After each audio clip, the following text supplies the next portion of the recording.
ladies and gents, welcome to tonight's episode of Morte D'Arthur. Tonight, Sir Lancelot has finally been healed by the Holy Grail, but even though he might now remember who he is, even though his mind might be restored, the bigger question is, how is his soul, ladies and gents? Hello, Catherine. Hello, Katie. Hello, Andre. Hello, Aggie. Come in. Welcome, everyone. How are we this fine Easter Monday? It still feels like it's weird. It feels like a weekend for me, but I don't do this at the weekend, so it's strange feeling here.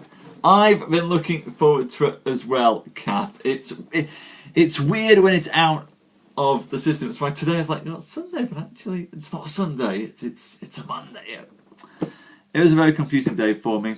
I like having this. This structures everything. I know where I am once we get into the show.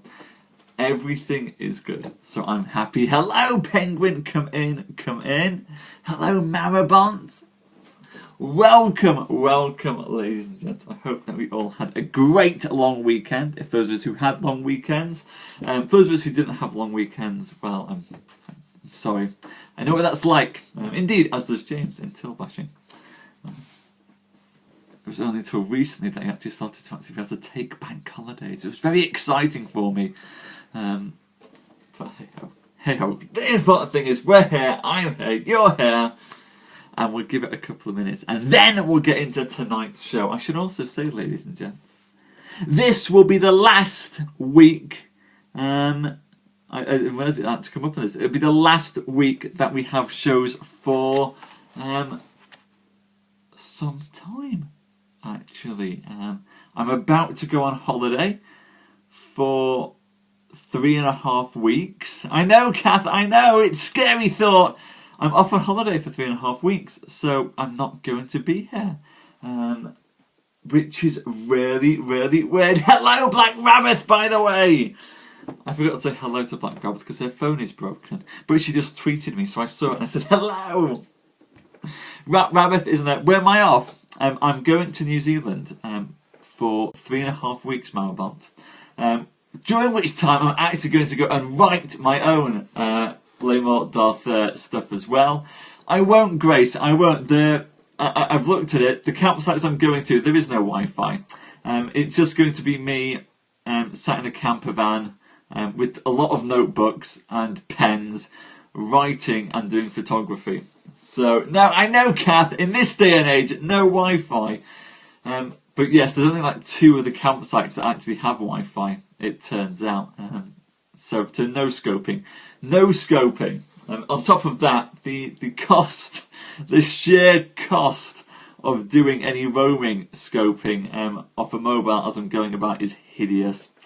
I'll take pictures for you, Marabont. That was my concession. I will take pictures for you, and perhaps shoot some video, maybe when I come back you might get to see some of that, but otherwise I'll just be sat writing some tales for me to go and share with you when I get back, because this is the exciting thing, ladies and gents. When I get back we'll start actually telling the tale of Tristram and Isolde properly. No, I will. If I can tweet, Katie, I will tweet. But I'm not. I'm doubtful. I'm very doubtful that I'll get the chance. Really, when I look at the map, it basically is mountains and yeah, that's it. It's mountains. There's a lot of mountains going on. I'm not sure how well Twitter will hold up. And occasionally there's a beach. I'll put them when I come back, Katie. I'll put them up when I come back. And if we're actually, even if we did, I don't have an adapter for my iPad when I'm out there. It will have to be when I get back. I don't have any adapters for the camera. But it'll be fun. I will come back. The important thing, when I come back, I will have managed to plan out my version of Tristram and Isolde. because I want to go and actually tell the story straight from the heart, straight to you guys, like a very long intro with no looking down at all. Just me reading straight to you. That's what I want to do. I want to be able to just tell the story straight to camera without having to look down. So when I get back, we will have some amazing shows to share with you, which is the exciting part. It will be 3.5 weeks without the show, but this is the exciting bit. But once I'm back, I am very excited because these shows will be better than ever. We will turn a new leaf. It will be storytelling as I'd always wanted to do it, but never had the guts to do it. But hey ho, that's all still to come. Anyway, I will miss you guys like mad, Marabont. This is a part of my life. This is a very big part of my life. For an hour of my life, every single day, I come on here and share these stories with you folk. So not having that for 3.5 weeks would be really strange. I am going, Danny, on the 5th of April, so I won't scope on the 4th. Friday will be my last scope. As on the 4th, I will just be packing. I'm an awful packer, and I hoped that I'd have the 4th off work, but I'm not having the 4th off work, so I'll need the evening of the 4th to get ready. So this Friday will be our last scope, and then all going to plan. If I don't get held up by any dodgy plane flight or anything like that, I'm hoping that on the 29th of April I will come back. New Zealand, Jason, off to New Zealand. So this Friday will be our last show, and then on the 29th will be the first show for coming back. If on the 28th, I might try for it. We'll see. We might find out. You never know. You never know. Oh, I've already decided. Don't worry. I've already got Marabont. I am spending 3.5 weeks coming up with the best scopes ever to read to you. My readings are good. There will be no scoping, Jason. I'm not even taking my phone with me because I don't want the roaming charges. But I will take photos of sheep. Sheep for Danny. Sheep for Danny. Don't worry about it. I should actually, Danny, remind me, because I need to post on Insta. I took a gorgeous photo of some sheep a few weekends ago, and I've been meaning to post it for a while. You'll like it. Anyway, ladies and gents, enough of me rambling on like a madman. Shall we get into tonight's show? I think we should, ladies and gents. So, to bring you all up to speed, I like that, Danny. I see what you did there. To bring you all up to speed, Lancelot, the greatest fighter in all of the realm, lover of Queen Guinevere, was recently driven into madness. We've done Oscar Wilde, Fabby. We did Oscar Wilde. There'll be Keats tonight.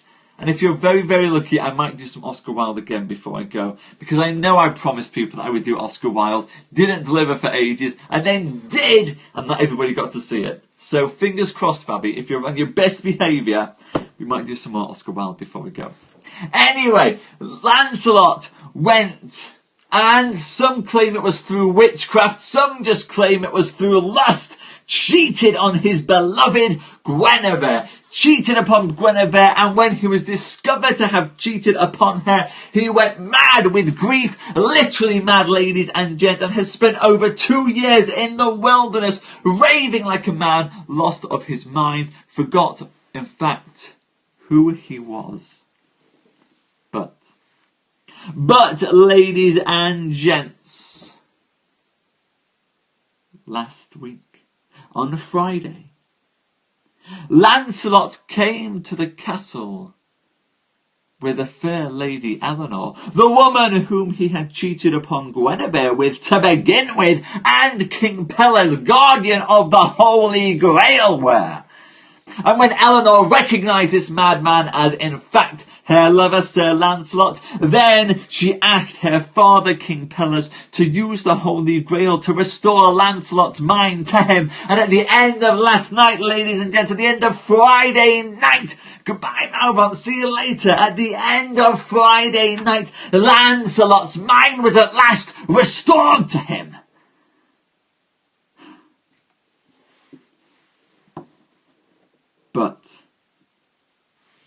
But, ladies and gents, here's the thing. Though Lancelot's mind has been restored to him, though Lancelot now knows who he is, he's now aware once again of the heinous crime that he has committed in being unfaithful to Guinevere. And so, ladies and gents, we rejoin Lancelot tonight as he becomes aware of this fact once more. Ladies and gents, let's get into tonight's show.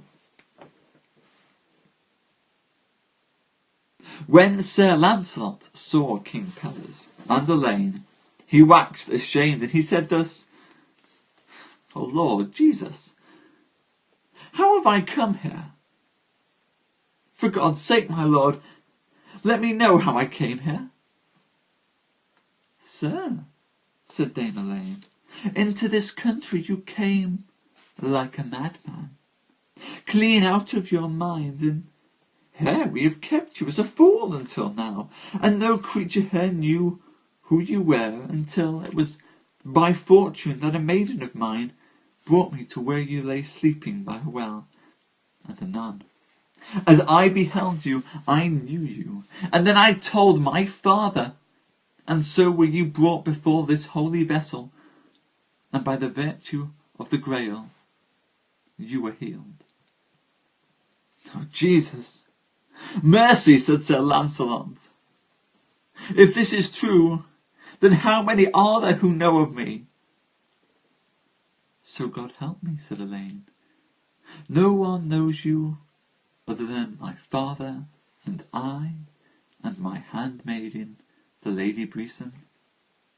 "Now, for Christ's love," said Sir Lancelot, "keep it to yourselves. Let no man know in the world that I am here, for I have been so sorely shamed that I have been thus miscarried, for I am banished out of the country of Britain for ever, that is to say, the country of England." And so Sir Lancelot then lay for more than a fortnight, or ever he might stare out of his soreness. And then, one day, he said to the Lady Elaine these words: "Lady Elaine, for your sake I have had much difficulties, care and anguish. I need not rehearse it to you, for you know this. And notwithstanding, I know well that I have done foul to you when I drew my sword to you. And when I first came across you and knew that what I had done with you, I thought to have slain you upon the morn after we had lain together. And of course, it wasn't my fault.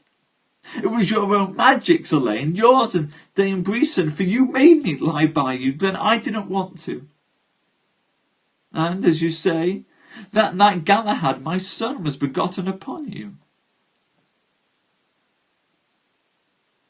"Perhaps," said Dame Elaine. "Now, will you, for my love," said Sir Lancelot, "go to your father, and find if there is a place where I might dwell, for in the court of King Arthur I might never come again." "Sir," said Dame Elaine, "I will live and die with you, and only for your sake. And if my life might not avail you, and my death might not avail you, then know you well I would die for your sake. And I will go to my father right now, and I am sure there is nothing that I can desire of him but that I shall have. And where you are, my lord Sir Lancelot, doubt you not that I will be with you too, and do all the service unto you that I may." So, forthwith she went to her father, and she said, "Sir, My lord Sir Lancelot desires that you might let him stay in some castle of yours. Well, daughter, said the king, since it is his desire to abide in these marches, I shall have him placed in the castle of Bliant, and there you shall be with him, with 20 of the fairest ladies in this country, and they shall all be of great blood. And you shall have 10 knights with you, daughter, for I know that you know that we are all honoured by the blood of Sir Lancelot. Halfway through tonight's tale, ladies and gents, Lancelot, once he has come to terms with his predicament, once he's realised that he has been exiled from England, never again to see Guinevere or Arthur or to sit at the round table, then Sir Lancelot has made peace and decided that perhaps he will stay with Dame Elaine after all. She is the mother of his child, and maybe with no other options open to him, that staying with her is the only choice he might have left. Hardly true love, ladies and gents, and this is one of the many reasons why I dislike Sir Lancelot quite so poignantly. He's no Tristram, that Lancelot, I'll tell you that. Anyway, Lancelot has asked Elaine if she could get her father to give him a castle where he might reside. After all, he's not welcome anywhere else in the world right now. She has consented, and Pelles has given him a castle. Kath, I am not a man for strong feelings. You should know this. I'm the type of man who is perfectly calm, reserved, some might say. Not one to get his blood pressure up over any of these things. Of course not. Of course I have strong feelings on it. Lancelot is the worst knight on the planet as far as I'm concerned. It wouldn't be so bad if he was just a bad knight. Shy retiring is what my teachers used to describe me as Danny. I could show you old school reports. They all say that Simon was a shy retiring child, and it would be good if Simon could contribute something to class for once. I lie. Anyway, Lancelot, if he just admitted that he was scum, would be so much better. But it's the fact that he pretends that he isn't. Sir Bruce Sans Pité is a better knight than he, and all that Sir Bruce does is run around slaying folk right, left and centre. He's bad to the bone, but he knows it. Anyway, to continue with the rest of tonight's tale. Then Dame Elaine went to Sir Lancelot, and she told him all of how her father had devised for him and her. And then came the knight, Sir Castor, who was a nephew unto King Pelles, unto Sir Lancelot as well. And he asked him what was his name. Sir, said Lancelot, my name is Le Chevalier Malfait. He lied. That is to say, I am the knight who has trespassed. Sir, said Castor, it may well be so, but it seems to me that your name should in fact be Sir Lancelot the Lake, for I should say that I have seen you before. Sir, said Lancelot, you are not a gentle knight. I puts cause that my name were Sir Lancelot, and that you should not discover my name to anyone, for would should it grieve you here to keep my secret, eh? You wouldn't hurt anyone by that. But know you well that ever it lies in my power, I shall grieve you, and I promise you truly. Then Sir Castor knelt down, and he besought Sir Lancelot for mercy. For I shall never utter your true name while you are in these parts, he said. And then Sir Lancelot pardoned him for recognising him. And then after this, King Pelles with 10 knights and Dame Elaine and 20 ladies rode to the castle of Blion, that stood in an island and was enclosed in iron, with a fair water deep and large around it. And when they were there, Sir Lancelot let it be called the Joyous Isle, and there was he called none otherwise other than Le Chevalier Malfait, the knight who has trespassed. Then Sir Lancelot let make him a shield all of sable, and the queen crowned in the midst all of silver, with a knight clean armed kneeling before her. And every day once, for any mirth that all the ladies might make of him, he would once every day look towards the realm of England where King Arthur and Guinevere were, and then he would fall upon her weeping as his heart should to break. And so it fell by that time that Sir Lancelot heard of a jousting fast by his castle, within 3 leagues. Then he called to a dwarf, and he bade him to go to that jousting. And before those knights could depart, they made a joyous cry in hearing of all the knights. For there is one knight, they said, in the Joyous Isle, in the castle of Blion, and his name is Le Chevalier Malfait. And he will joust against any knights who come before him, and who that puts that knight to the worst shall have a fair maid and a falcon.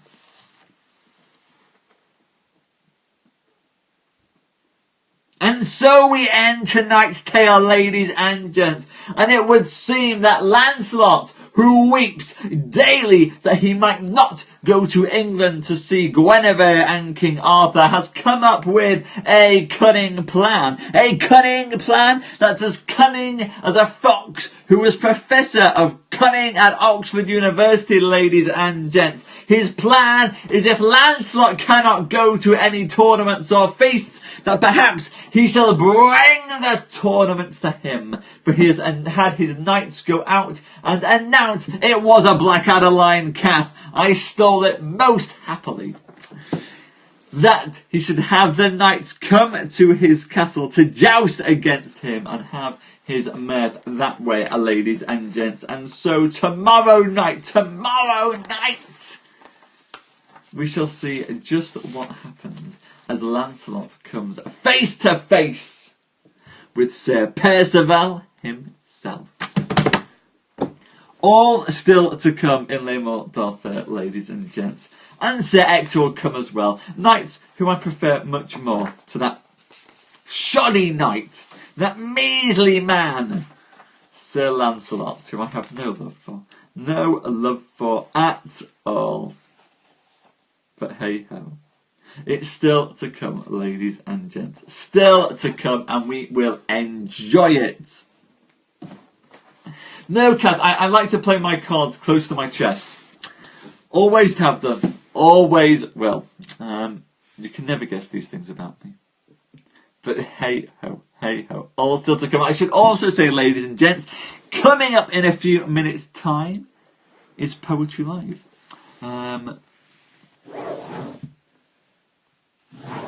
We're reading Keats on Poetry Live tonight, ladies and gents. I don't have any Keats up here. My Keats is downstairs. So at some point I will have to run off downstairs and get the Keats and then bring it back and then read it to you all. But I should like to say a big thank you to those of you who came tonight. Thank you, Katie. Thank you, Kath. Thank you, Aggie. Thank you, Danny. And thank you, Black Rabbit. I will run, don't worry. I will run now, Kath. I will run, refill my drink, grab myself some Keats, and then come back here and share some Keats with you tonight. And that is what I'm looking forward to doing. And that is what I shall do now. And I will see you all again in 5 minutes' time, ladies and gents, for some Poetry Live. Good night.